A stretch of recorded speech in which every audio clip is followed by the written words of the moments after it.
দেখেন মহিলারা সামনে থাকে না, যার কারণে মহিলাদের ব্যাপারে কোনো ওয়াজ নসিহত জুমার মসজিদে করা হয় না। এই কারণে মা বোনরা জুমার বয়ানের থেকে কিছুই নিতে পারে না। তাইলে মা বোনরা সারা বছর বয়ান শোনার কোনো সুযোগ নেই। কোথাও কোথাও যেখানে মাহফিল হয়, সারা বাংলাদেশের মধ্যে নয় সারা বিশ্বে যেখানে মাহফিলের ব্যবস্থাপনা আছে, সেখানের মধ্যে শুধু মাহফিল গুলা পুরুষ কেন্দ্রিক হয়, মহিলা কেন্দ্রিক কোনো মাহফিল হয় না। কোথাও কোথাও মহিলা কেন্দ্রিক মাহফিল হয়, সেটা হলো পুরুষ পাশাপাশি মহিলা। সেখানেও যারা বয়ান করেন তারাই শুধুই মাত্র পুরুষদের জন্য বয়ান করেন, মহিলাদের জন্য কোনো বয়ান করেন না। অথচ মহিলাদের ব্যাপারে কোরআন হাদিস অজস্র হাদিস আছে, অজস্র কোরআনের আয়াত আছে, সেখান থেকে কিছু শিখার কোনো সুযোগ নেই। এজন্যই দারুল উলুমের নিসবতে আজ 12 বছর পর্যন্ত এই বাড়িতে প্রতি শুক্রবার সকাল 10টা থেকে 11টা পর্যন্ত বয়ান করা হয়। এই বয়ানের মধ্যে শুধুই মাত্র মহিলাদের বিষয়ে আলোচনা করা হয়। মহিলাদের যে সমস্ত মাসাইল এগুলো নিয়ে আলোচনা করা হয়। আজকে বড় বড় ওলামায়ে কেরাম আসবেন, তেনারাও মহিলা সংক্রান্ত আলোচনা করবেন। এজন্যই শুধু মহিলাদের জন্য আজকের আয়োজন, পুরুষদের জন্য নয়। এজন্য পুরুষদের বসার কোনো ব্যবস্থা রাখা হয়নি, মহিলাদের শুধু ব্যবস্থা রাখা হয়েছে। যদি পুরুষদেরকে সামনে রাখে তো আবার ওই মাহফিলে যারা বয়ান করতে আসবেন তেনারা আবার আগের জায়গায় চলে যাবে, মানে পুরুষদেরকে নিয়ে বয়ান শুরু করে দিবে, যেহেতু সামনে পুরুষ আছে। এই জন্যই আমরা কোনো ব্যবস্থা না রাখি, শুধুই মাত্র মহিলাদের জন্য। তো আল্লাহ আমাদের সকলকে মহিলাদের হক আদায় করা, মহিলারা নিজেদেরকে নিজের গুরুত্ব বোঝার আল্লাহ তৌফিক দান করেন। ইসলাম আল্লাহ তাআলা দুনিয়ার মধ্যে প্রচলন করছেন, প্রচার হইছে। ইসলামের প্রচার আর প্রচলন কেমন হলো? বলে এটার মধ্যে নারীদের ভূমিকা সবচেয়ে বেশি ছিল। রাসূলুল্লাহ সাল্লাল্লাহু আলাইহি সাল্লাম যখন হেরা গুহার মধ্যে ধ্যানমগ্ন ছিলেন, তখন সর্বপ্রথম ওহী নাযিল হয়েছে, ইকরা বিসমি রাব্বিকাল্লাযী খালাক। হে নবী, আপনি পড়েন আপনার রবের নামে যিনি আপনাকে বানাইছেন। এভাবে আল্লাহ তাআলা যখন ইকরা দিয়ে শুরু করে 5টা আয়াত নাযিল করলেন সর্বপ্রথম, যে আল্লাহ রবের নামে যেন পড়া হয়, আল্লাহর নামে যেন পড়া হয়। রাসূল সাল্লাল্লাহু আলাইহি সাল্লাম এটা জানার পরে সর্বপ্রথম ঘরে আসেন, আসি আম্মাজান খাদিজা রাদিয়াল্লাহু তাআলা আনহাকে বলেন, জাম্মিলুনি জাম্মিলুনি, আমারে কম্বল দ্বারা ঢেকে দাও, আমি ভয় পাইছি, ভয়ে আক্রান্ত হয়েছেন, চেহারা প্রকাশ হয়ে গেছেন। তখন আম্মাজান আয়েশা খাদিজা রাদিয়াল্লাহু তাআলা আনহা বলেন, আরে আপনি কেন পেরেশান হলেন, এত চিন্তার কি আছে? আপনার চিন্তার তো কোনো কারণ নাই। আর আপনি যে এমন এক ব্যক্তি, আপনি দরিদ্র, এতিম, অনাথ, এদের কি দিয়ে আপনি কি করেন? সবসময় এতিমের মাথার মধ্যে হাত বুলাই দেন, দরিদ্র পাশে আপনি দাঁড়ান, আপনি মানুষের সাথে ভালো আচরণ করেন, আশা করা যায় আপনার কোনো ক্ষতি হবে না। এই কথা বলে সান্ত্বনা দিলেন। আজকের দিনের মধ্যে আমাদের পুরুষেরাও তো বাইরে যায়।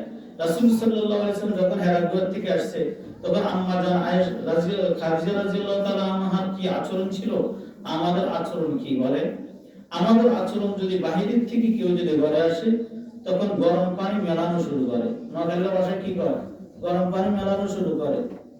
সর্বপ্রথম ঘরে আসলে যেখানে স্বামীর সারাদিনে ব্যস্ততা, এই কথা ব্যস্ততা সময় কাটাইয়া ঘরে আসছে, তখন স্ত্রীর প্রথম কাজ ছিল এটা, যে প্রথম আসে হাল কুরসি করা, যে সকালে বাইরে সিনে মাত্র আসছেন, সময়টা কেমনে কাটাইছেন, সারাদিনে পেরেশানি করছেন, আপনি কি শরবত খাইবেন কিনা? যদি একটা মুস্কি হাসি দিতেন, তারা আল্লাহ তাআলা আমার আমলনামার মধ্যে সদকার নেকি দিয়ে দিতেন। এরকম স্ত্রী যদি মুস্কি হাসি দিত, অনেক সুন্দর হইতো না? তাহলে সারা দিনের ক্লান্তি পেরেশানি যে পরিমাণ পুরুষ কাটাইছে, শুধু স্ত্রীর একটা সুন্দর হাসির কারণে তার সারা দিনের ক্লান্তি দূর হয়ে যেত। কিন্তু একটা হাসি তো দিল না। এরকম প্রচলন কি আমাদের সমাজের মধ্যে কি আছে কিনা? এরকম স্বামী ঘরে ঢোকার সাথে সাথে একটা মুস্কি হাসি দেওয়া, একটা জিজ্ঞাসা করা, আপনি কেমন আছেন, সারাদিন কেমন কাটাইলেন, সারাদিন কিভাবে কাটছে, দুপুরে কি খাইছেন, কিছু খাইছেন কিনা, এই জাতীয় কোনো কথা জিজ্ঞাসা না করি সর্বপ্রথম স্বামী ঘরে ঢুকলেই তো তোর মা আজকে আমার লগে আচরণ করছে, তোর বোনে আচরণ করছে, সারাদিন তুই বাইরে ঘুরো আর ভিতরে আর জাহান্নামের আগুনের মধ্যে রাখছিস। এই জাতীয় মহিলা হয়তো এই এলাকার মধ্যে নাই, এই বাড়ির মধ্যে নাই। মাহফিলের আওয়াজ, মাইকের আওয়াজ যতটুকু পর্যন্ত যায়, হয়তো এই ধরনের মহিলা একটাও নাই। সব এই এলাকার ভদ্র মহিলা, সভ্য মহিলা, অনেক ভালো মহিলা। কিন্তু অন্য এলাকার মানুষের কথা বলতেছি, অন্য এলাকার মহিলারা এরকম হয়তো করতে পারে, আবার অন্য এলাকার শুনে যেন রাগ না হয়, মানে কেউ এরকম করতে পারে। কিন্তু এরকম করা, এটা তো সুন্নতের খেলা, এটা তো সুন্নত নয়। বরং ঘরে গেলে আম্মা জান খাদিজা রাদিয়াল্লাহু তাআলা আনহা যেরকম সান্ত্বনা দিয়েছেন রাসূলুল্লাহ সাল্লাল্লাহু আলাইহি সাল্লামকে, এরকম যদি সান্ত্বনা দিত তাহলে একটা সুন্নাত জিন্দা হয়ে যেত, একটা সুন্নাত কি হয়ে যেত, জিন্দা হয়ে যেত। আল্লাহ তাআলা কোরআনে কারীমের সূরা রুমের আপনাদের সামনে আমি 21 নম্বর আয়াত তেলাওয়াত করছি। আল্লাহ তাআলা বলেন, ওয়া মিন আয়াতিহি আন খালাকা লাকুম মিন আনফুসিকুম আসওয়াজা লিতাসকুনু ইলাইহা ওয়া জাআলা বাইনাকুম মাওয়াদ্দাতান ওয়া রাহমা ইন্না ফি যালিকা লাআয়াতিন লিকওমিন ইয়াতাফাক্কারুন। আল্লাহ তাআলা বলেন, আল্লাহর নিদর্শন সমূহের মধ্যে একটা নিদর্শন হলো আল্লাহ তোমাদের মাঝ থেকে তোমাদের স্ত্রীদেরকে বানাইছেন, লিতাসকুনু ইলাইহা, যেন তোমরা তোমাদের স্ত্রীদের কাছে গেলে, তাদের কাছে গেলে তোমরা শান্তি পাও। ওয়া জাআলা বাইনাকুম মাওয়াদ্দাতান ওয়া রাহমা, আর আল্লাহ তাআলা তোমাদের মাঝে মহব্বত আর দয়া সৃষ্টি করেছেন। ইন্না ফি যালিকা লাআয়াতিন লিকওমিন ইয়াতাফাক্কারুন, নিশ্চয় এর মধ্যে যারা চিন্তাশীল তাদের জন্যই নসিহত রয়েছে। এই আয়াতের পরিপ্রেক্ষিতে দুই চারটা কথা বলবো। আপনারা আশা করি যারা মাইকের আওয়াজ শুনতেছেন আপনারা মনে কষ্ট নেবেন না। আপনারা মনে কষ্ট নিলেও আমার কি হবে, কারণ আমি তো সত্য কথাই বলবো। একজন মানুষের যদি অপারেশনের যদি দরকার হয় তো ডাক্তার তাকে অপারেশন করে, টিউমার যদি অপারেশন করতে হয় তো ডাক্তার অপারেশন করে। বিজ্ঞ ডাক্তার যদি অপারেশন না করি রোগীকে যদি বলে যে মলম লাগাই দিলে ভালো হবে, এটা কি কখনোই ভালো হবে? এটা কখনোই ভালো হবে না। এজন্য আল্লাহ তাআলা বলেন, তোমাদের মাঝ থেকে তোমাদের স্ত্রীগণকে বানাইছি।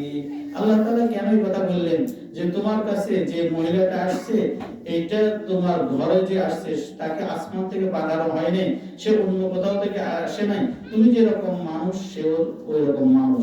তোমার যেরকম রক্তে মাংসে গড়া তোমার স্ত্রী সেও রক্ত মাংসে গড়া।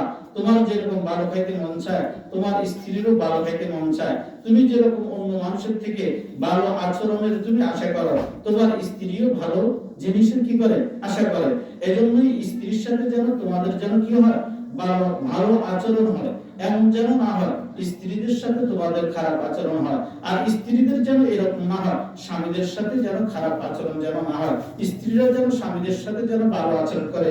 এজন্য বললেন তোমাদের মাঝ থেকে বানানো হয়েছে, তোমাদের মাঝ থেকে তোমাদের স্ত্রীদেরকে বানানো হয়েছে। স্ত্রীর হক যেরকম স্বামীর উপর ফরজ করা হয়েছে, স্ত্রীর উপর স্বামীর অধিকারকে ফরজ করা হয়েছে। সুতরাং কোন স্ত্রী সর্বপ্রথম যখন স্বামী ঘরে আসবে তখন তার সাথে সুন্দর একটা মুস্কি হাসি দিয়া তাকে এক গ্লাস ঠান্ডা পানি, যদি ব্যবস্থা না থাকে তাহলে শরবতের ব্যবস্থা করে দেওয়া, সেটা ব্যবস্থা না থাকলে অন্তত তাকে সান্ত্বনামূলক কিছু কথা জিজ্ঞাসা করা, তার হাজতের দিকে তাকানো, তার এখন প্রয়োজনটাকে পুরো করা, দলিয়ে গরম পানি না মারা। এরপরে যে রাসূলুল্লাহ সাল্লাল্লাহু আলাইহি সাল্লাম বলেন যে যারা তোমাদের স্বামী তাদের কি করে, তাদের পদতল হলো তোমাদের জান্নাত।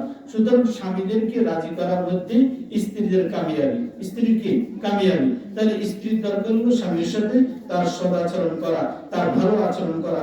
এজন্য আল্লাহ তাআলা বলেন যে মিন আনফুসিকুম আজওয়াজা, তোমাদের মাঝ থেকেই তোমাদের স্ত্রীদেরকে বানানো হয়েছে, তোমাদের স্ত্রীদেরকে তোমাদের মাঝ থেকে বানানো হয়েছে। লিতাসকুনু ইলাইহা, স্বামীদেরকে বলেন এতে করে তোমরা তোমাদের কেন স্ত্রীদেরকে তোমাদের জন্য বানাইলাম, ঘরে গেলেই তোমরা শান্তি পাবে, তোমাদের অন্তরের প্রশান্তি চলে আসবে, সারা দিনের তোমাদের ক্লান্তি দূর হয়ে যাবে। তোমাদের ঘরকে আমি এভাবেই বানাইলাম, তোমাদের স্ত্রীদেরকে তোমাদের প্রশান্তির জন্য বানিয়েছি। এজন্য স্ত্রীর আচার আচরণ, স্ত্রীর কথাবার্তা এগুলো প্রশান্তিমূলক হবে, শান্তিদায়ক হবে। এমন কথা তার মুখ থেকে বাইর হবে যে কথার দ্বারা স্বামী শান্তি পাবে।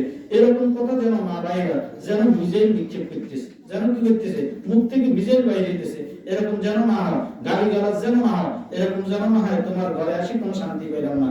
সারা জীবন তাকে খেটেই গেল তার জন্য, কিন্তু খেটে যাওয়ার পরে একদিন হয়তো কথার কথা কাঁচামরিচ আনি না আর কি, কয় যে তোমার ঘরে আসি শান্তি পেলাম না, আজীবন শুধু তুমি জ্বালাইছো। এই ধরনের কথার দ্বারা অতীতের যত ভালো তার স্বামী তার জন্য করছে, এই ভালাইটাকে আর রয়েছে বলেন, এই ভালাইটাকে এক নিমিষেই শেষ করে দিল। এজন্য ঘর যেন শান্তিদায়ক হয়, এইটা মহিলাদের কাজ। মহিলারা হলো ঘরের রানী। মহিলারা কি বলেন, মহিলারা হলো ঘরের রানী, আর পুরুষ হলো ঘরের রাজা। তার রাজত্ব তার ছেলের উপর, তার রাজত্ব তার মেয়ের উপর, তার রাজত্ব তার বৌমার উপর। তাহলে একজন মহিলা যদি সে যদি ঘরকে যদি ঘরের রানী মনে করে আমি ঘরের রানী, এই কথা যদি মনে করে তাহলে ঘর অশান্তিদায়ক হয়ে যাবে। তার কর্তৃত্ব একজন রাজা যেরকম তার কর্তৃত্বকে তার প্রজাদের উপর চালায়, তার মন্ত্রীদের উপর চালায়, একজন স্ত্রী একজন মা বোন তার ঘরকে ওইভাবে মধ্যে সাজাইবে। আচ্ছা বলেন তো, যে একজন যদি মেজাজের দ্বারা যদি কথা বলে, এটার দ্বারা কি কোনো কাজ হয়? এটার দ্বারা কোনো কাজ হয় না। অনেক মা বোন মনে করে কি, ঘরের বউ আসলে তাকে ঘরের চাকর মনে করে, ঘরের কি মনে করে? চাকর মনে করে। বৌমা, এটা কি ঘরের চাকরনি বলেন? এটা তো ঘরের চাকর না। একটা মেয়েকে, একটা মেয়ে পর মেয়ে আপনার ঘরে আসছে, আপনি তাকে আপন মেয়ে মনে করেন। কেন এই কথা বলছি? এই কথা, আপনার মেয়েটাকে আরেক জায়গায় বিবাহ দিলে তাকে যদি অশান্তি দেয়, আপনার গায়ে, মেয়ের গায়ে যদি আপনার পুত্র, আপনার জামাই যদি হাত তোলে, আপনার কাছে কি ভালো লাগবে? ভালো লাগবে? আপনার মেয়ের সাথে তার শাশুড়ি যদি বেশি যদি কথা বলে, আপনার কাছে ভালো লাগবে? তার শ্বশুর যদি তাকে খোঁচা দিয়ে কথা বলে, আপনার কাছে ভালো লাগবে? আপনার কাছে আপনার মেয়ের সাথে অসদাচরণ করুক, এটা আপনার পছন্দ হয় না, আপনার ভালো লাগে না। কিন্তু আপনি এটা যখন সহ্য করতে পারেন না, তারপর মেয়েটা যখন আপনার ঘরে আসছে, তার সাথে আপনার আচরণ কেন ভিন্ন হয়?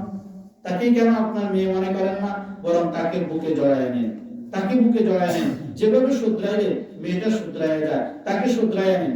আজকে যেটা আপনার ঘরে বউ হয়ে আসছে, সে গতকালকে একটা মেয়ে ছিল। কি ছিল বলেন? গতকালকে একটা মেয়ে ছিল, 17 বছরিয়া 18 বছরিয়া একটা মেয়ে ছিল। আজকে আপনার ঘরে আসার সাথে সাথে, আপনার ছেলে কবুল বলার সাথে সাথে এটার নাম পরিবর্তন হয়েছে, শুধু বউ পরিবর্তন হয়েছে। কি হয়েছে? গতকালকে মেয়ে ছিল, আজকে কি হয়েছে? পুত্রবধূ হয়েছে। আজকে বউ তার নামের সাথে লেগে গেছে। তার মানে কি তার স্বভাব চরিত্র সবগুলো কি সাথে সাথে পরিবর্তন হয়েছে?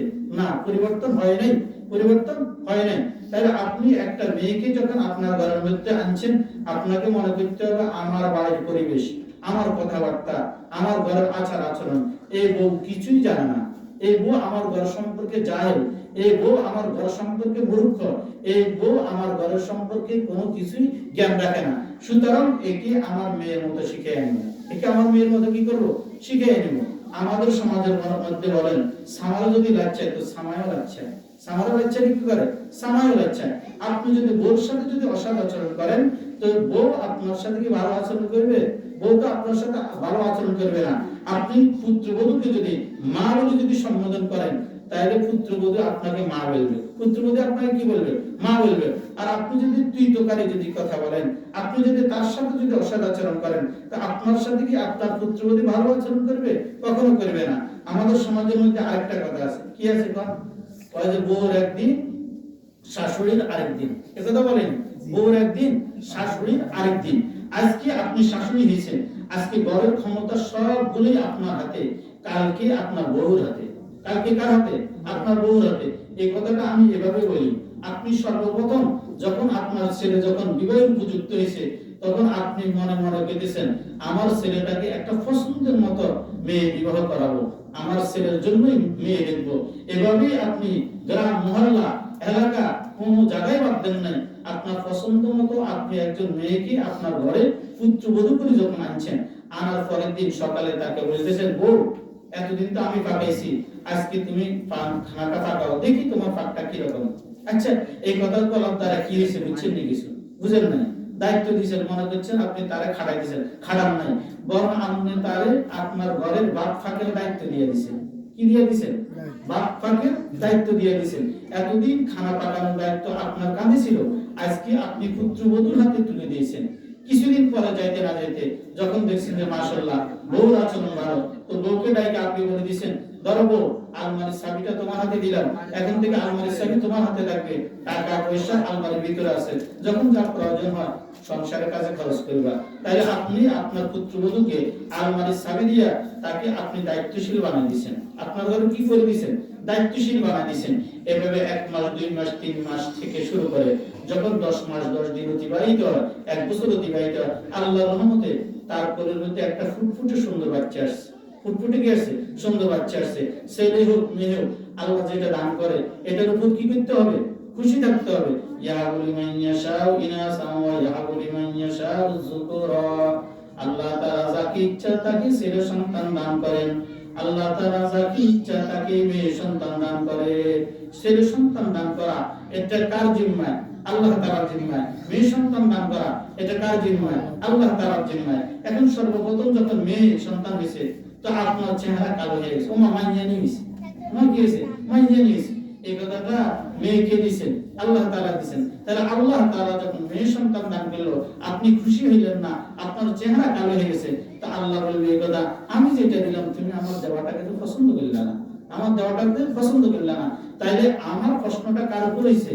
বউর উপর হয়েছে, ছেলের উপর হয়েছে, না আল্লাহর উপর হয়েছে? বলেন। আল্লাহর দানের উপর আমার মনে কষ্ট আসছে, আল্লাহ যেটা দিছে এটার উপর আমার মনে কষ্ট আসছে। এইরকম মনে কষ্ট সমাজের মধ্যে ন্যায্য লোকের সংখ্যা কম না বেশি? অনেক বেশি। আল্লাহ আমাদেরকে মাফ করেন। ছেলে সন্তান আল্লাহ তাআলার পক্ষ থেকে হয়, মেয়ে সন্তান এটাও আল্লাহ তাআলার পক্ষ থেকে হয়। বরং মনে করতে হবে এই কথা, মেয়েরা আল্লাহ তাআলার নিয়ামত। মেয়েরা কি? আল্লাহ তাআলার নিয়ামত। মেয়েদেরকে আল্লাহ তাআলা যখন দান করছেন, তখন যে ব্যক্তি, রাসূল সাল্লাল্লাহু আলাইহি সাল্লাম বলেন, যে ব্যক্তির একটা সন্তান মেয়ে হয় সে একটা জান্নাতের মালিক, যে দুইটা সন্তানের মালিক হয় সে দুই জান্নাতের মালিক, যার তিন সন্তান হয় সে তিন সন্তানের মালিক। আচ্ছা বলেন তো, ছেলের ব্যাপারে এরকম কোন হাদিস আপনারা শুনছেন নি পর্যন্ত? কি আপনাদের তো দাড়ি পাকে গেছে, অনেক মহিলা মা বোনরা বয়ান শুনতেছেন, আপনারা তো বুড়ো হয়ে গেছেন, এখন নাতি জামাইরও মালিক হয়ে গেছেন, আপনারা বলতে পারবেন নি এরকম কথা শুনছেন? শুনেন নাই। তাহলে চিন্তা করেন, মেয়ে সন্তান এটা আল্লাহ তাআলার পক্ষান্তরে একটা নিয়ামত।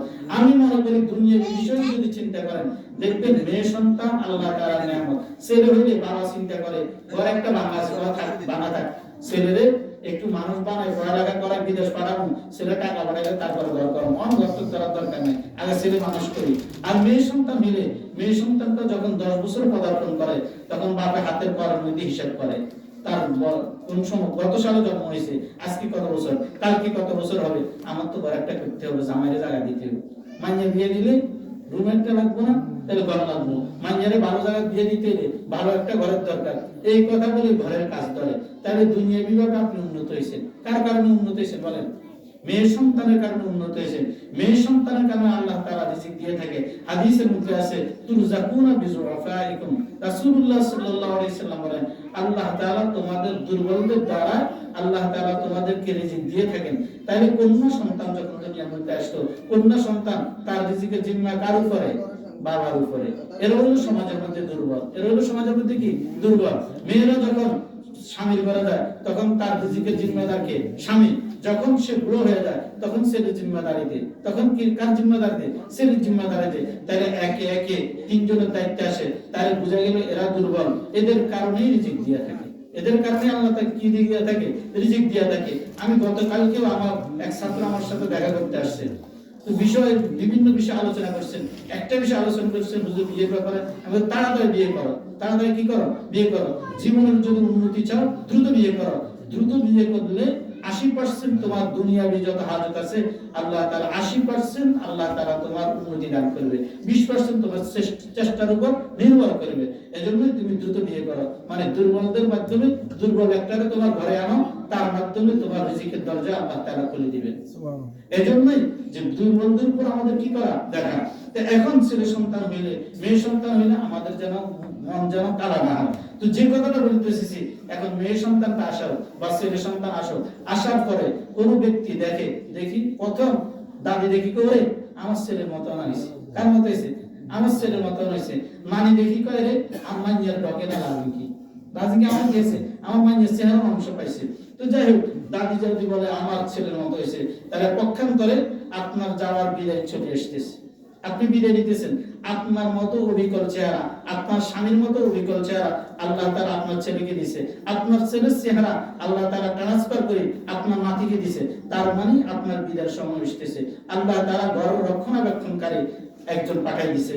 একজন যদি রক্ষণাবেক্ষণকারী আসে, আরেকজন দুনিয়া থেকে চলে যায়। আজকে যে ঘরে বসে বয়ান করতেছি, এই ঘরে ওয়ালাদের একসময় বাবা দুনিয়াতে ছিল, এখন কি বাবা দুনিয়াতে আছে? বাবা দুনিয়াতে নাই। এই ঘরে হয়তো তার দাদা ছিল, দাদা দুনিয়াতে নাই। আচ্ছা মনে করেন বাবা আছে, দাদাও আছে, তাহলে জায়গা কি পরিমাণ দরকার? জায়গায় কই পেতে মানুষ থাকার জায়গা পাইতো? এভাবে যদি দুনিয়াতে সবাই থাকি যেত, থাকার যাওয়ার সমস্যা হয়ে যেত। এজন্যই আল্লাহ তাআলা একজনকে নিয়ে আরেকজনকে থাকার জায়গা দেয়, আরেকজনকে নিয়ে আরেকজনকে থাকার জায়গা দেয়। এভাবেই আল্লাহ তাআলা করতেছেন। তাহলে সুতরাং আপনি মা হইছেন, আপনি যে বৌমাকে আনছেন এটা আপনি চয়েস করে আনছেন, আমি একে একে আপনি দায়িত্ব দিতেছেন। প্রথম তাকে ভাত খাওয়ানি ভাত পাকানির দায়িত্ব দিলেন, দ্বিতীয়ত তার আলমার দায়িত্ব দিলেন, তৃতীয়ত একটা সন্তান তার জন্য আসছে তাকে ঘরের দায়িত্ব দিয়ে দিবেন। কিছুদিন পরে সে যখন বড় হবে তখন এই ঘরের কর্ণধার হবে কি, এই সন্তান এই ঘরের কর্ণধার হবে। তাহলে বউর সাথে আপনার বৈরিতা কেন, বউর সাথে আপনার খারাপ আচরণ কেন? একে তো আপনিই ঘরের মধ্যে আনছেন। এজন্যই আপনি যখন আজকে আপনি যদি তার সাথে যদি খারাপ আচরণ করেন, তার সাথে যদি আপনার আচরণ যদি ভালো না হয়, তাকে যদি বাটি মাপি যদি ভাত দেন, তাকে যদি বাটি মাপি যদি তরকারি দেন, তাকে যদি ভালো খাবার যদি না খাওয়ান, আপনি একসময় দুর্বল হয়ে পড়বেন। তখন ওই মেয়ের সমস্ত সিনারি গুলা টেলিভিশনের পর্দার মধ্যে যেভাবে বাসে উঠে, মোবাইলের স্ক্রিনের মধ্যে যেভাবে বাসে উঠে, এই সবগুলা বেশি উঠবে। তখন এই মেয়ে আপনার বৃদ্ধকালে আপনার সাথে খারাপ আচরণ করবে। সুতরাং আপনি যদি দুনিয়ার মধ্যে সুখী হতে চান, তো আপনি আরেকজনকে সুখ দেন, আরেকজনের সাথে ভালো আচরণ করেন। আপনি যদি ভালো আচরণ কারোর সাথে আশাবাদী হয়, তা আপনার আচরণ যত সুন্দর হবে, আপনার সাথে মানুষের আচরণ তত ভালো হবে। আপনি যদি কারোর সাথে যদি আচরণ ভালো না করেন, তাহলে আপনার সাথে সে কখনো ভালো আচরণ দিবে না। কারণ এটা পক্ষান্তরে তাকে আপনি আচরণটা শিখাইছেন। আপনার কাছে যখন আসছে সে, তার ঘর চাই, তার মা বাপ চাই, তার প্রতিবেশী চাই, বান্ধবী চাই, স্কুল চাই, সব কিছু চাই। একটা মেয়ে যখন শ্বশুর বাড়িতে আসে কতটুকু বিসর্জন দিয়ে আসে, এ কথাটা আপনার বোঝার দরকার। এই কথাটা আপনার বোঝার দরকার। একজন মেয়ে যখন 17 বছর 18 বছর হয়, আপনারা যারা বাবারা বয়ানটা শুনতেছেন, একটু আমার কথাটা আপনারা ধ্যান দিয়ে শুনেন। যারা মারা শুনতেছেন, নিজের মেয়ের সন্তান হিসেবে শুনেন। একটা মেয়েকে 16 বছর 17 বছর পর্যন্ত বাবা মা লালিত পালিত করে বড় করে। এই 16-17 বছর বয়সে বাবা মা কখনো এই মেয়ের থেকে কি কাজ নেয় না। তাকে গরমের আরাম, ঘরের কোনো আরামায়েশের কাজ করে না। যদিও করা, এটাকে শিখানোর খেয়ালে করা। কি খেয়ালে করা?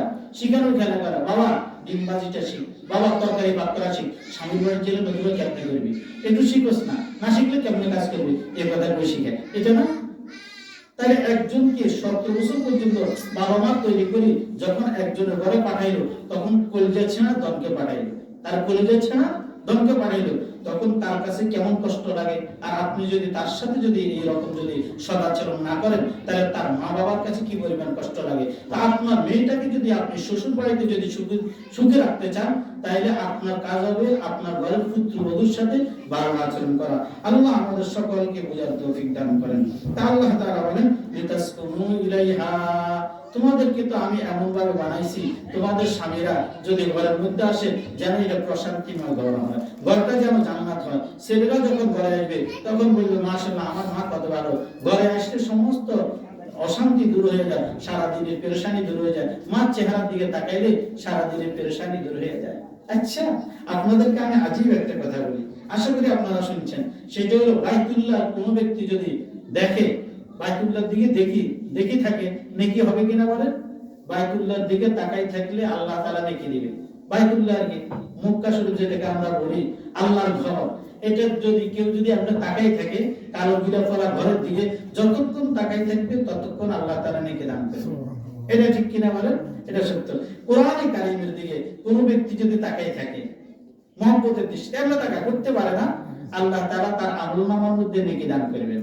আল্লাহ তাআলা আমলনামার মধ্যে কি দিবেন? শুধু তাকাই থাকবে, যতক্ষণ তাকাই থাকবে ততক্ষণ তার আমলনামায় নেকি আর নেকি লিখতে থাকবে। আচ্ছা, মার চেহারার দিকে তাকাই থাকলে আল্লাহ তাআলা নেকি আর নেকি দিতে থাকেন, হজের নেকি আল্লাহ তাআলা দিতে থাকেন, হজের নেকি দিতে থাকেন। তাহলে আমরা হজ করতে পারি না, আমাদের হজ করার মতো টাকা নাই। কোন ব্যক্তি যদি কবুল হজের যদি নেকি চাইতে চায়, সে যেন তার মায়ের চেহারার দিকে যেন তাকাই থাকে, তার মায়ের চেহারার দিকে তাকাই থাকে। মা জাতি এটা কোন জাতি? এটা পুরুষ জাতি না মহিলা জাতির কথা বলে দিয়েছি? মহিলা জাতি। তাহলে মহিলার কথা হাদিসের মধ্যে আছে। রাসূলুল্লাহ সাল্লাল্লাহু আলাইহি ওয়াসাল্লামকে সাহাবায়ে কেরাম জিজ্ঞাসা করলো, ইয়া রাসূলুল্লাহ, আমাদের যারা বেশি আমাদের কাছে হকদার কে, সবচেয়ে উত্তম আখলাক উত্তম আচরণের বেশি অধিকার কে? উম্মুকা। বলে সুম্মামান উম্মুকা, সুম্মামান উম্মুকা।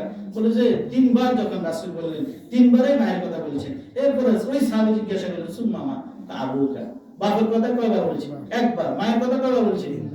চিন্তাটা করেন, চিন্তাটা করেন, এই মহিলা জাতির কত বেশি দাম। হাদিসের মধ্যে তাদের কথা, কোরআনের মধ্যেও তাদের কথা। ওই পুরুষের ব্যাপারে আমি এত সুন্দর আয়াত আপনাদের সামনে আনতে পারবো না, যে আয়াতটা এখন তারা বলছে লিতাসকুনু ইলাইহা, এটা শুধু মহিলাদের ব্যাপারে বলছে, এটা পুরুষদের ব্যাপারে বলে না যে পুরুষেরা ঘরের মধ্যে শান্তি আনয়ন করে। শান্তি আনয়ন কার মাধ্যমে হয় বলে? মহিলাদের মাধ্যমে। এজন্য বলা হয়েছে যে তাসকুনু ইলাইহা, যে ঘরের মধ্যে যত শান্তি প্রশান্তি আসবে সমস্ত শান্তি আর প্রশান্তি মহিলাদের থেকেই হবে। সুতরাং মা জাতির শোভা যত ভালো হবে, মুখ যত ভালো হবে, তত ঘরের প্রশান্তি হবে।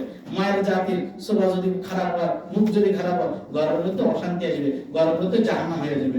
একজন মহিলা, ছোট্ট একটা কথা বলি, বয়ান তো বড় বড় আলেমরা করবো, আমি বয়ান দিতে বসি না, আমি তো এই এলাকার লোক। আমি আপনাদের সাথে কিছু কথা বলার জন্য বলছি, কিছু দুঃখের কথা, কিছু সুখের কথা। কি বলেন? শুনতে রাজি আছেন না সবাই? আপনারা মনে কষ্ট নেবেন না, আমি আগে বলছি আজকে কিছু কথা বলবো, যেহেতু শোনার দরকার, আর সবাই সব কথা বলবেও না। এজন্য যতটুকু আমি জানি, আমার ভিতরে যতটুকু আছে অতটুকু কোরআনের আয়াত অনুযায়ী বলার চেষ্টা করব। একজন বোন, সে তার স্বামীর, সে মনে করে তার ঘরের মধ্যে অশান্তি মূল কারণ তার স্বামী। মূল কারণ কি? তার স্বামী। এজন্যই সে তার স্বামীকে সহ্য করতে পারে না। তো এক হুজুরের কাছে গেছে, যা বলে, হুজুর এমন একটা তাবিজ দেন যেন আমার স্বামী আমার কথা মতো উঠে বসে। এই এলাকার মধ্যে এরকম মহিলা আসেনি যে স্বামীলে আপোষের তাবিজ করে? না, এই এলাকার মানুষ মনে কষ্ট নেবে। এই এলাকার মধ্যে নাই, এই বাড়িতে নাই, এই মহল্লার মধ্যে নাই, হয়তো নোয়াখালীর মধ্যেও নাই, বাইরে কোথাও থাকতে পারে। মহিলারা কি করে? ওনার কাছে যায় কিসের জন্য? একটা তাবিজ দেন, আমার স্বামীর জন্য আবশ করুন, যেন স্বামী আমার কথা মতো উঠে বসে। একজন মহিলা এরকম একজন বড় আলেমের কাছে গেছে, যা বলতেছে, হুজুর আমার একটা তাবিজ দেন যেন আমার স্বামী আমার কথা মতো উঠে বসে। তো হুজুর বললেন, ঠিক আছে, এটার জন্য তোমাকে আমি একটা তাবিজ দেব, তবে শর্ত হলো সিংহ। সিংহ চেনেন আপনারা? বিলের মতো এরকম চুপ থাকে। কেন সিংহ বিলের মতো চুপ থাকে? সিংহ বাঘের চেয়ে তো মারাত্মক। বললো, সিংহের মুখের থেকে যদি একটা দাঁড়িয়ে আনি দিতে পারো, পশম আনি দিতে পারো, এটা দিয়ে আমি একটা তাবিজ দেব, এটা তোমার স্বামী আজীবন তোমাকে মেনে চলবে। তুমি যখন ওয়ান করবে তো কানে ধরে খাইবে, টু করলে কানে ধরে বসবে, এইরকম। বললো, ঠিক আছে। অদূরে একটা বন ছিল, মহিলা ওইখানে যায়, একটু দূরে যায়, সিংহের গর্তের পাশে যায়, একটু গোস্ত দিয়ে আসছে। প্রথম দিন গোস্ত দিয়ে আসছে, সিংহ বাইরে গোস্ত খাইছে। ও দূরে থেকে সিংহর মনোনিবেশ করতে চাইতেছে, ও সিংহ, গোস্তটা তোমার আমি দিছি। গোস্তটা কে দিছে? তোমাকে আমি দিছি, তুমি আমাকে দেখো আমি তোমাকে কত ভালোবাসি। এভাবে একদিন, 2 দিন, 1 মাস, 2 মাস, 3 মাস পর্যন্ত এভাবে সিংহকে গোস্ত খাওয়াইছে। আর একটু একটু আগাইতে দেখতো যে না, সিংহের চেহারার মধ্যে, সিংহের চোখের আকর্ষণের মধ্যে দেখা যায় মহব্বতের একটা নজর পড়ছে তার প্রতি। মানে সিংহ তার কোনো ক্ষতি করবে না, সিংহ তার কি করবে না? ক্ষতি করবে না। এই জন্য সে আগাই গেছেন, যে আস্তে আস্তে আগাইয়া সিংহকে গোস্ত দিয়ে আস্তে মুখের থেকে একটা পশম নিয়ে চলে আসছে। আসি, এরপর আল্লাহর ওলির কাছে আসি, হযরত আপনি যেমন বলছেন, আমি এমনিতে সিংহের মুখ থেকে এটা আনছি, জীবিত সিংহের মুখ থেকে আনছি। বলে, ঠিক আছে, মাশাআল্লাহ মাশাআল্লাহ। হযরত এটাকে হাতে নিয়ে চুলার মধ্যে দিয়ে দিয়েছে, জ্বলন্ত চুলার মধ্যে সিংহের কি করছে? পশমটা ঢুকাই দিয়েছে। আজ 3 মাস কি পরিমাণ গোস্তর টাকা গেছে, কি পরিমাণ মেহনত গেছে, কি পরিমাণ কষ্ট গেছে, কি পরিমাণ সাহসিকতার ফলে একটা সে পশম নিয়ে আসতে পারছে, তার মুখের থেকে। এত কষ্টের পরে হুজুর এই আকামটা কেমনে করলো? বলে, হুজুর এটা আপনি কি করলেন? বলে, তোমার স্বামী সিংহের থেকে কি বেশি মেজাজি? বলে যে না, আমার স্বামী সিংহের থেকে বেশি মেজাজি না। তো বলে, তুমি একটা সিংহকে যদি তোমার আচরণ দ্বারা যদি আপোষ করতে পারো, তো তোমার স্বামীকে কেন তোমার আচরণ দিয়ে আপোষ করতে পারো না? যাও, তুমি তোমার স্বামীকে এখন আচরণ দিয়ে আপোষ করো। আচরণ দিয়ে কি করো? আপোষ করো। হুজুর তাকে শিক্ষা দিয়ে দিয়েছে। এই হলো হাকিকি হুজুর, এই হলো হাকিকি একজন আলেম। হাকিকি আলেমরা ওরা তাবিজ দেয় না, ওরা আমল দেয়। ওরা কি দেয়? আমল দেয়। আরেক কথার দিকে চলে গেল, সাহাবায়ে কিরাম ওনারা বাচ্চাদের, যারা ছোট বাচ্চা, নাবালক বাচ্চা, যারা পড়তে জানে না, তাদেরকে তাবিজ দিতেন। আর যারা বুড়া মিয়া, যারা কোরআন হাদিস পড়তে পারে, যারা নামাজ পড়তে পারে, তাদেরকে তাবিজ দিতেন না, তাদেরকে আমল দিতেন। তাদেরকে কি দিতেন? আমল দিতেন। এজন্যই আমাদের উচিত হলো, যারা আমল ওয়ালা তাদেরকে আমল দিব, যারা আমল করতে পারে না তাদেরকে তাবিজ দিব। ঠিক আছে কি কথাটা? আল্লাহ আমাদেরকে বুঝার তৌফিক দান করেন। তাহলে লিতাসকুনু ইলাইহা, শান্তি আসবে কিসের দ্বারা? মহিলার আচরণ দ্বারা। তাহলে একজন মহিলা যদি সিংহকে যদি আপোষ করতে পারে, তাহলে স্বামীকে আপোষ করা তার জন্য আরো সহজ। স্বামীকে আপোষ করা আর কি সহজ। একজন হুজুরের কাছে আরেকজন মহিলা গেলেন, যাই বললেন, হুজুর আমার স্বামী আমার কথা শুনে না, তাবিজ কেনার মতো কোনো টাকা নাই, আমার একটু পানি পড়া দেন, আমার একটু কি দেন? পানি পড়া দেন। বলে, ঠিক আছে, কার জন্য? বললো যে আমার স্বামীর জন্য। বললো, তোমার স্বামীকে পানি পড়া দিব না, তোমাকে পানি পড়া দিব। তুমি আমার পানি যদি ব্যবহার করো নিশ্চিত তোমার ঘরের মধ্যে শান্তি আসবে। তোমার স্বামী আর তোমার ঘরে আসি বক বক করবে না, তোমার স্বামী আসি তোমাকে মারধর করবে না, তোমার গায়ে আসি আর হাত তুলবে না, তোমাকে তুই তোকারি করি আর কোনো কথা বলবে না। এমন একটা পানি পড়া আমার কাছে আছে, দয়া করে এই পানি পড়াটাই দে, যে এই পানি পড়া এত কাজ করে। হুজুর দিয়ে দিলেন, দিয়ে দিয়ে মহিলাকে বললেন যখন তোমার স্বামী ঘরে আসবে তখন মুখের মধ্যে পানি দিবা, যত কথাই বলবে কোনো আওয়াজ দিবা না। যদি পানিটা যদি মাটিতে পড়ে তোমার সন্তান মারা যাবে, আর যদি তুমি যদি পানি গিলে ফেলো তাহলে তোমার কোনো সন্তান আর দুনিয়াতে আসবে না। দুটোটাই তো ক্ষতি। যেগুলো আছে যদি পানি যদি মাটিতে পড়ে সন্তান মারা যাবে, গিলে ফেললে সন্তানের ভবিষ্যতে আসবে না। দুটোটাই তো ক্ষতি। সাব্বাস কি করা, স্বামী ঘরের থেকে বাইরে গিয়ে তারপরে পানি পালাইতে পারবে, এর আগ পর্যন্ত পানি পড়া পালাইতে পারবে না, গিলতে পারবে না, পালাইতে পারবে না, যতই কথাই বলে। তো স্বামী ঘরে আসি এরকম বক বক শুরু করছে আগের মতো, এ যে তাড়াতাড়ি পানি পড়া মুখে নিয়েছে, মুখে নিয়ে আবার স্বামীর যে ধরনের খেদমত করার দরকার তার খেদমত করি, তারা যত তাড়াতাড়ি পারে বিদায়, কারণ ওই পানি মুখে বিদায় নিলে না পানি পালাইতে পারবে না, কি করবো। এইভাবেই কয়েকটা দিন চলে গেল। যাওয়ার পরে এখন স্বামী বেচারা আগের মতো আসি যেরকম কথা বলে, বললেই মুখের মুখের কথা, মুখের মুখের কথা না, এক কথা দুই কথা না, তারাক হয়। তারাক কি মারাত্মক কোনো ব্যাপার নিয়ে হয় না, শুধু তরকারির মধ্যে লবণ কম হইলে না তারাক হয়। তারাক শব্দটা তরকারির লবণ কম হইলে তারাক হয়। একটু কথা তুই আমার এই কথা কইতে পারস নি, তুই আমার এই কথা কইতে পারস নি, এই কথা কইলে না তিন কথা হয়, রাগের ছোটে না হয়, এক কথা দুই কথা মুখে মুখে তর্ক করলে তখনই না সমস্যা হয়। এই জন্যই বললেন যে কি পানি পড়া দীর্ঘদিন ব্যবহার করার পরে বেটা চিন্তা করলে কি এর যতই বকি কোনো উত্তর নেই। আগে তো কি করতো, উত্তর দিত, এখন কি করে না, উত্তর দেয় না। আল্লাহ বুঝার তৌফিক দান করেন। পরে যায় সে এরকম দীর্ঘদিন পরে চিন্তা করলো, হুজুর কাছে বলল হুজুর আমার ঘর এখন শান্তিদায়ক হয়ে গেছে, আমার স্বামী এখন ঘরে এসে আগের মতো বক বক করে না, যেমনি ব্যবহার করতে বলছে এভাবে করছে তো কাজে আর পানি ব্যবহার করা লাগবে না। বলো তো তোমাকে শিক্ষা দিলাম এই কথা, যখনই তোমার স্বামী বক বক করে তখন তুমি চুপ থাকবা, যখনই বক বক করবে তখন কি করবা, চুপ থাকবা। এজন্য স্বামী স্ত্রী যখন দুইজনেই যখন কোনো ঝগড়া লাগে, হয়তো স্ত্রী চুপ করতে হবে, নয়তো স্বামী চুপ করতে হবে। দুইজনের একজন যদি চুপ করে যায় তাহলে সেখানে আর ঝগড়া হবে না, সেখানে কি হবে না, ঝগড়া হবে না।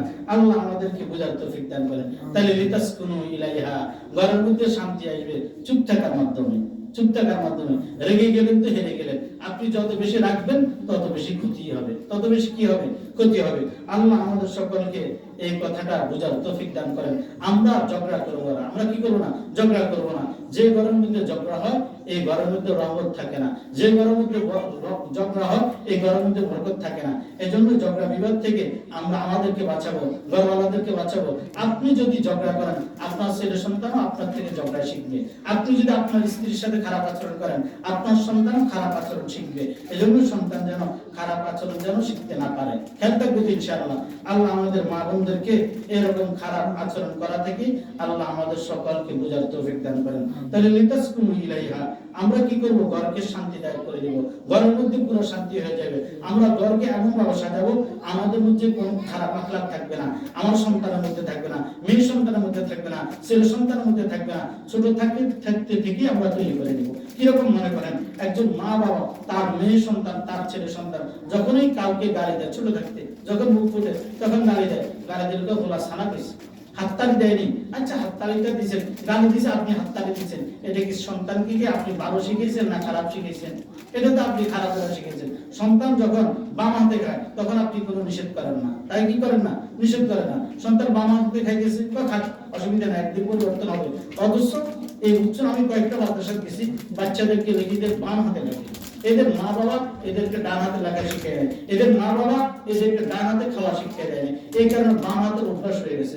এই জন্য মা বাবারা আপনাদের কাছে অনুরোধ, বাচ্চাদেরকে যখন খানা খাওয়াইবেন, যখন লেখাইবেন তখন ডান হাত ব্যবহার করা শিখবেন না। তোমাকে ডান হাতেই করতে হবে, তোমাকে কি করতে হবে, ডান হাতেই করতে হবে, তাহলে ডেভেলপ হবে না। সমাজের মধ্যে ডেভেলপ হয়ে গেছে, এটা একটা ফ্যাশন হয়ে গেছে। এখন এটা কি হয়ে গেছে, ফ্যাশন হয়ে গেছে। এটা কিন্তু আদব না, এটা কি নয়, আদব নয়। আল্লাহ আমাদের মা বোনদেরকে বুঝার তৌফিক দান করেন। আমরা আমাদের সন্তানদেরকে সুন্দর করে এই আদব আখলাকগুলো আমরা কি করব, শিক্ষা দেব।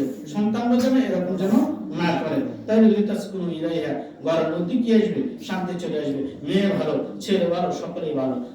ছোট থাকতেই যদি স্বভাব যদি পরিবর্তন না হয় তাহলে বড় হলে কখনো স্বভাব পরিবর্তন করা কি না সম্ভব না। কাঁচা মাটিতে যেরকম করে সেরকম হয়। কাঁচা মাটি দিয়ে আম বানানো যায়, কাঁঠাল বানানো যায়, এরকম যেটা আপনি বানাইতে চান সেটাই বানাইতে পারবেন। যখন মাটি যখন পাকি যায় তখন কিছু করা যায় না। আগের মাটির পাতিল ছিল, ছিল কিনা, মাটির বাসন ছিল, মাটির কলসি ছিল, এখন এগুলো নাই।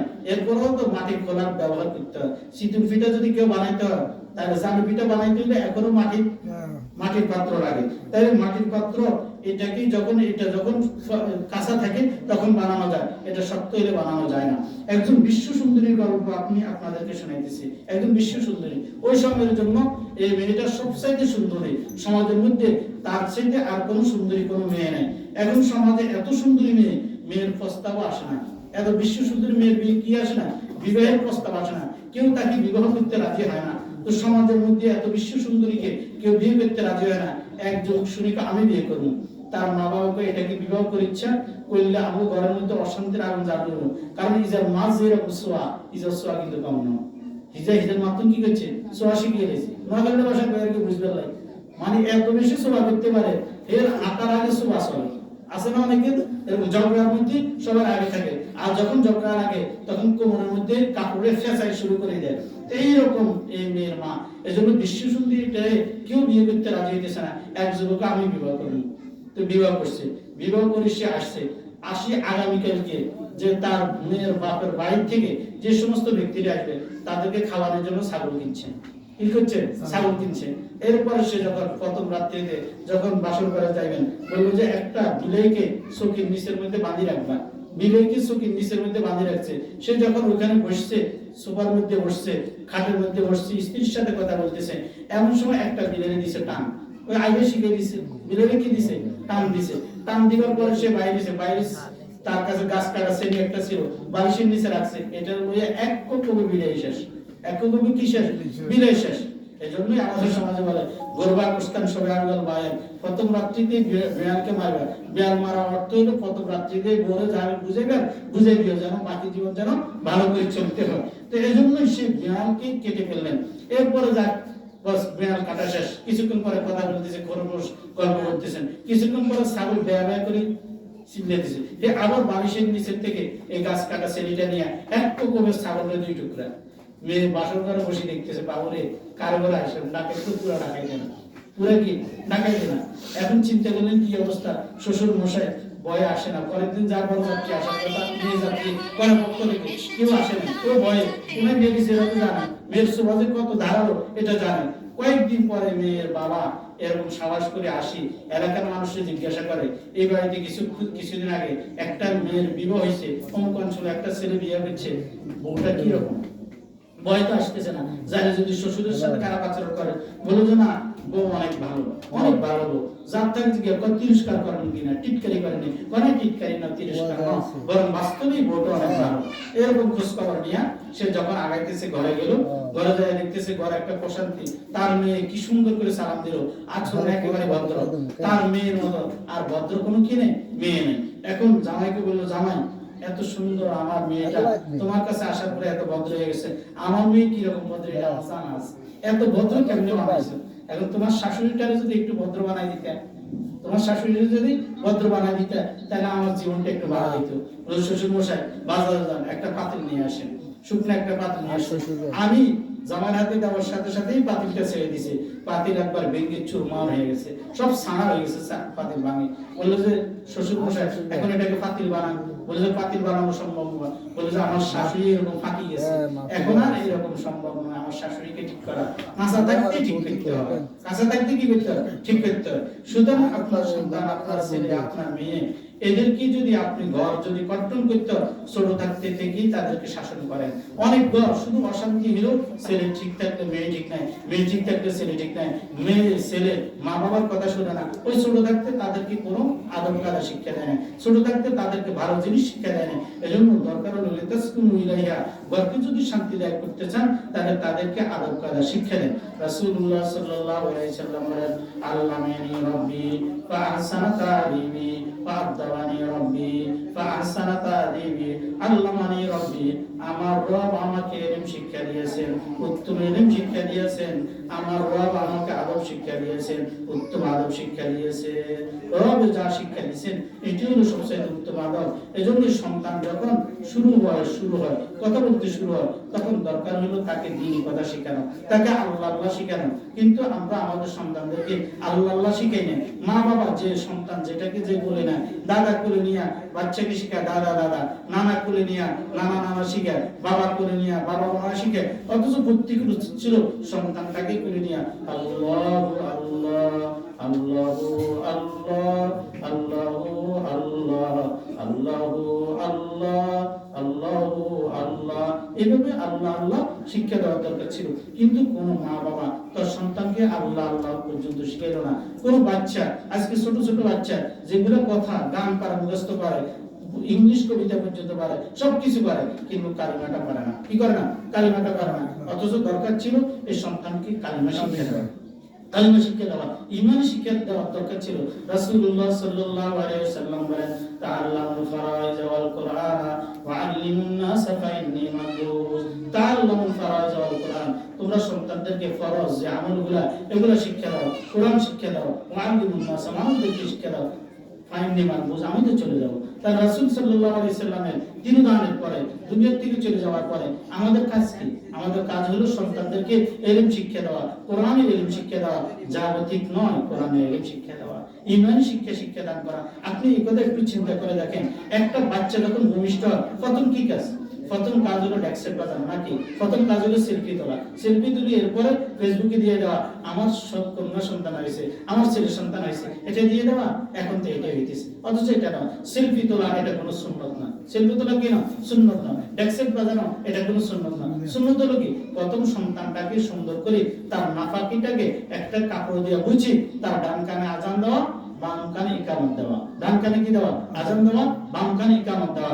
ডান কানে আজান দেওয়ার অর্থ কি? মানে পৃথিবীতে তুমি আল্লাহ তাআলার হুকুমেই আসছো, এখন আল্লাহ তাআলার নামেই তোমার কানে দিয়ে দিলাম, আল্লাহর নামে তোমার কানের মধ্যে দিয়ে দিলাম। এজন্য বন্ধু, তুমি যতদিন দুনিয়ার মধ্যে থাকবা ততদিন এই আল্লাহর হুকুমেই তোমাকে চলতে হবে। তাহলে এই জন্যই তার ডান কানে আজান দিয়ে দিব, বাম কানের মধ্যে কি দিয়ে দিব? বাম কানের মধ্যে ইকামত দিয়ে দিব। আচ্ছা, আমাদের সমাজে, আপনাদের সমাজে, সারা বাংলাদেশে, সারা বিশ্বে এ পর্যন্ত শুনছেন নি 5 ওয়াক্ত নামাজের আজান দেওয়া হয়? জানাজার নামাজ, এটা তো ফরজে কিফায়া, এটা আজান দেওয়া হয়। ও জানাজার নামাজের সারা বিশ্বে কোথাও এখনো আলোচনা আসে নাই জানাজার নামাজের আজান দিতে হবে। তো কেন জানাজার নামাজের আজান দেওয়া হয় না? আজান হয়ে গেছে। আজান কি হয়ে গেছে? হয়ে গেছে। কখন হয়েছে?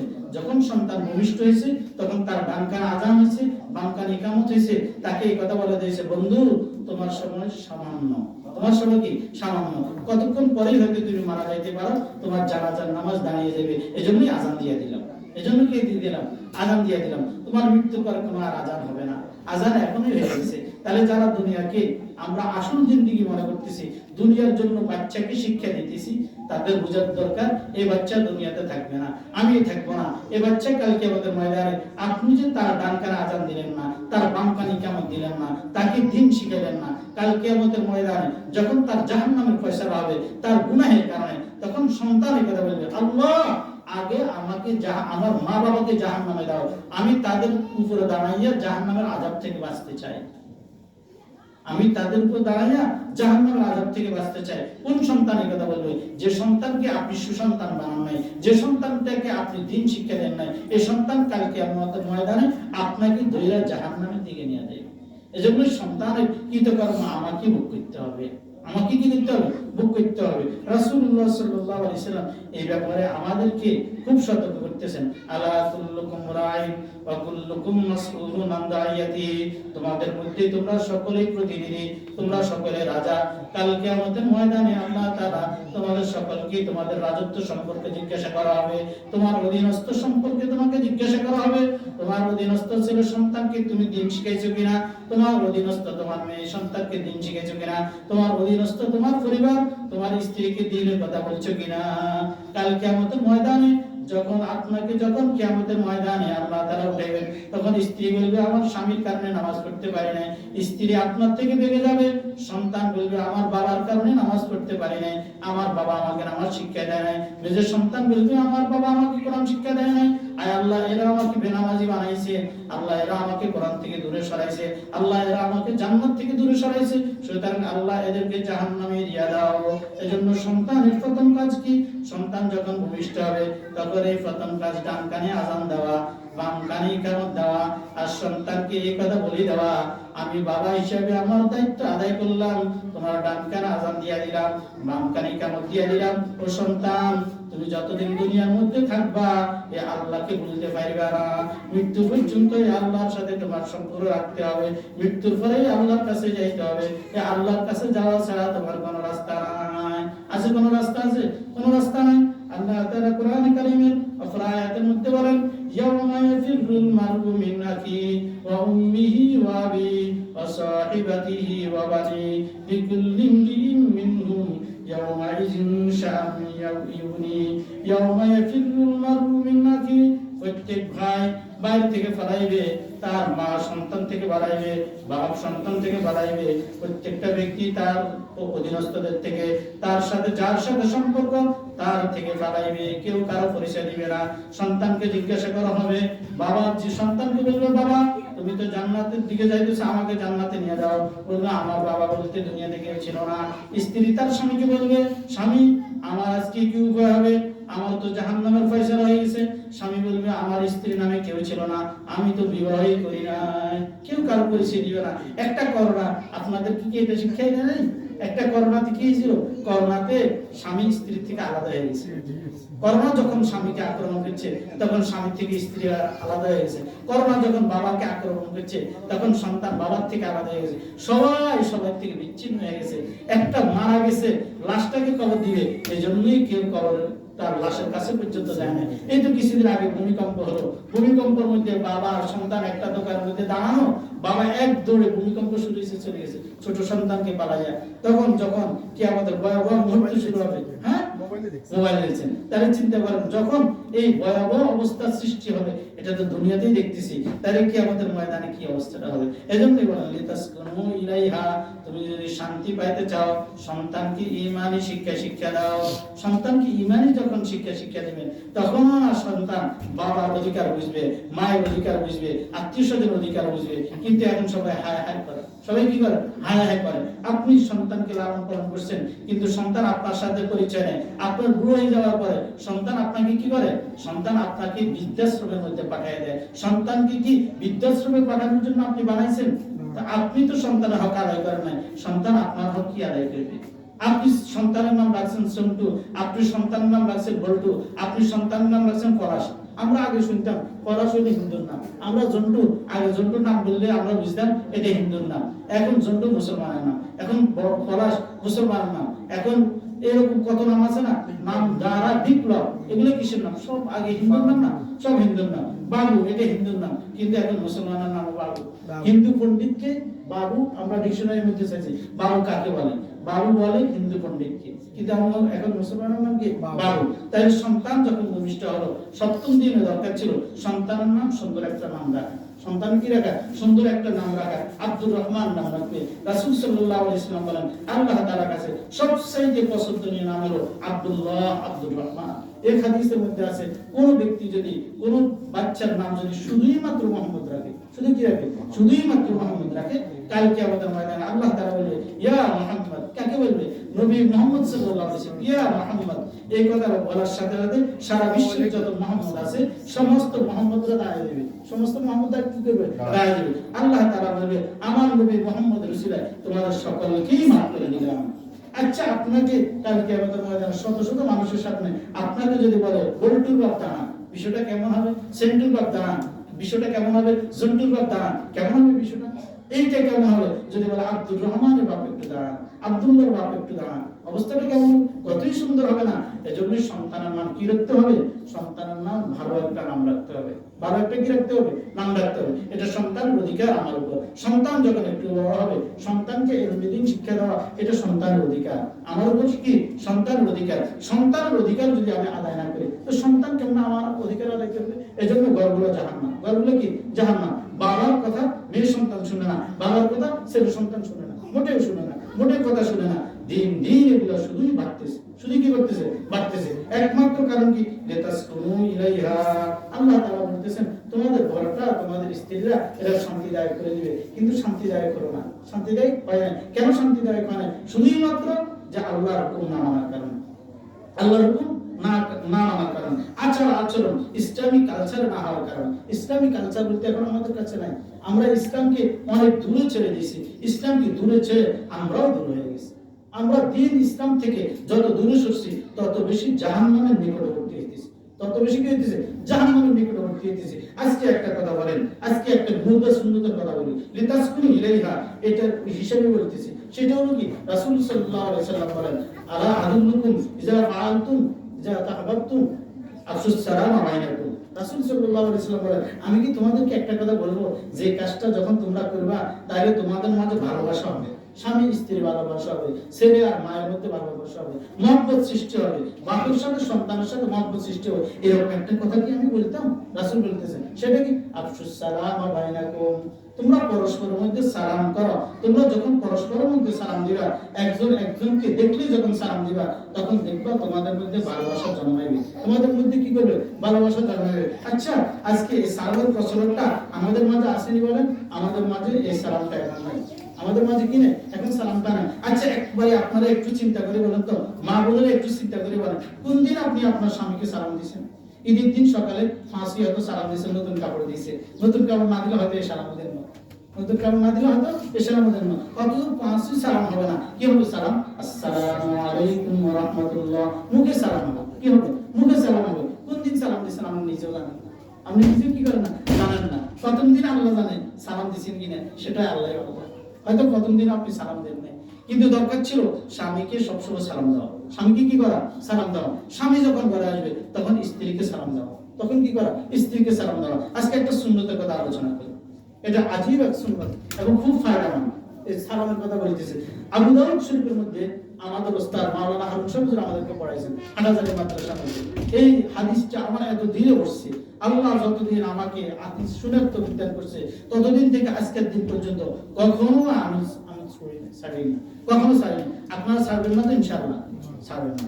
কি আমল হইলো, যখন ঘরের সামনে যাবেন তখন সর্বপ্রথম ডান পাশে দাঁড়িয়ে বলবেন আসসালামু আলাইকুম ওয়া রাহমাতুল্লাহ, আসসালামু আলাইকুম ওয়া রাহমাতুল্লাহ। ঘরে ঢোকার আগে সালাম দাও, এটা একটা সুন্নাত। ঘরে ঢোকার আগে সালাম দেওয়া কি একটা সুন্নাত। আচ্ছা, আপনার স্ত্রী মনে করেন এমন অবস্থায় আছে যে অবস্থা দেখতে আপনার পছন্দ হইতো না, কিন্তু সালাম দেওয়ার সাথে সাথে সে নিজে সচেতন হয়ে গেছে না? স্ত্রীকে আপনার দেখা যায় আছে, আপনার মেয়ের সব অঙ্গ প্রত্যঙ্গ আপনার দেখা যায় আছে, যায় আছে না? মেয়ের সন্তানের কতটুকু দেখতে পারবেন, চেহারা দেখতে পারবেন, হাতের পাতা দেখতে পারবেন, পায়ের পাতা দেখতে পারবেন। মেয়ের ফ্যাট ফিট বাপের জন্য দেখা যায় আছে কিনা, মেয়ের চুল দেখা বাপের জন্য যায় আছে কিনা, মেয়ের কবজির উপরে কোন পর্যন্ত এই অংশ দেখা যায় আছে কিনা, 3 অংশ ছাড়া বাকি কোনো অংশ দেখা বাপের জন্য হারাম, বাপের জন্য কি হারাম। তাহলে আজকে যদি আপনি যদি ঘরে ঢুকতে যদি সালাম দেন, তাহলে আপনার মেয়ের সন্তান সতর্ক হবে, আপনার মেয়ের সন্তান কি হবে? সতর্ক হবে। আপনি হারাম থেকে বাঁচে কিনা। একজন মায়ের কয়টা অঙ্গ ছেলে দেখতে পারবে? 3টা অঙ্গ দেখতে পারবে। কয়টা অঙ্গ? 3টা অঙ্গ, চেহারা, হাতের পাতা, পায়ের পাতা, এই 3টা ছাড়া বাকিটা দেখা যায় আসলে বলেন, বাকিটা দেখা কি না যায় না। তাহলে আপনি ছেলে, আপনি ঘরে ঢুকতে সালাম দিলেন না, হন হন করে ঢুকে গেলেন, ঢুকার পরে আপনি আপনার মায়ের বিভিন্ন অঙ্গগুলো দেখছেন, এটা কি আপনার জন্য জায়েজ? আপনি হারামের কাজ করলেন না, আপনি গুনাহের কাজ করলেন না। তো যেখানে হারাম থাকে সেখানে শান্তি কেমনে আসে?